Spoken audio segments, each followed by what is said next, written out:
Full story. Ikinasal na sina Rhea Atayde and Zanjo Marudo wedding 3.2-3.24.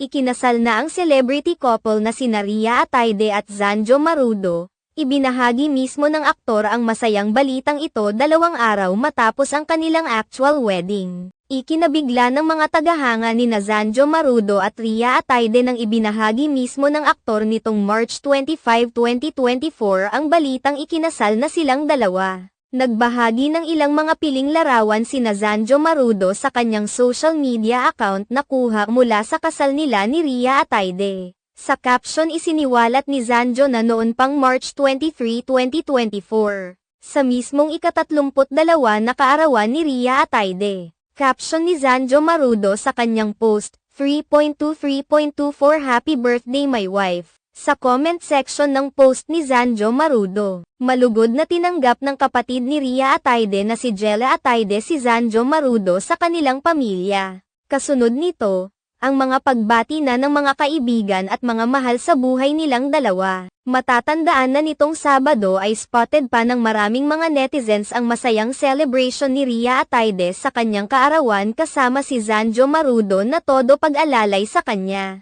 Kapansin-pansin rin na naka-formal attire ang mga bisita nila sa nasabing okasyon gayong naka-casual lang naman sina Rhea Atayde at Zanjo Marudo. Matapos ang pagsisiwalat ni Zanjo kaagad na naiugnay ng mga netizens ang nangyaring okasyon bago ang birthday celebration. Kabilang sa mga namataan sa birthday party ni Rhea Atayde ay sina Catherine Bernardo, Joshua Garcia, Darren Espanto. Sa pagpapakasal ngayon ni Rhea Atayde at Zanjo Marudo, lalong tumitibay ang paniniwala ng mga netizens na totoo ang isyong nagdadalang tao ngayon si Rhea Atayde dahil sa biglaang engagement at madali ang pagpapakasal ng dalawa. Samantala, marami naman ang nagsasabing kung totoo mang nagbubuntis ngayon si Rhea Atayde bakit sa naunang panayam kay Jella ay itinanggi ito. Inilahad pa noon ni Jella na gusto nang magbuntis ni Rhea Atayde subalit nahihirapan ito dahil sa pagkakaroon nito ng PCOS. Sa likod ng mga isyong ito, hiling ng mga tagahanga ni Zanjo Marudo at Rhea Atayde na maging masaya sila sa kanilang pagsasama at maging matatag katulad ng pagsasama ng iba pang mga celebrity couples na hanggang ngayon ay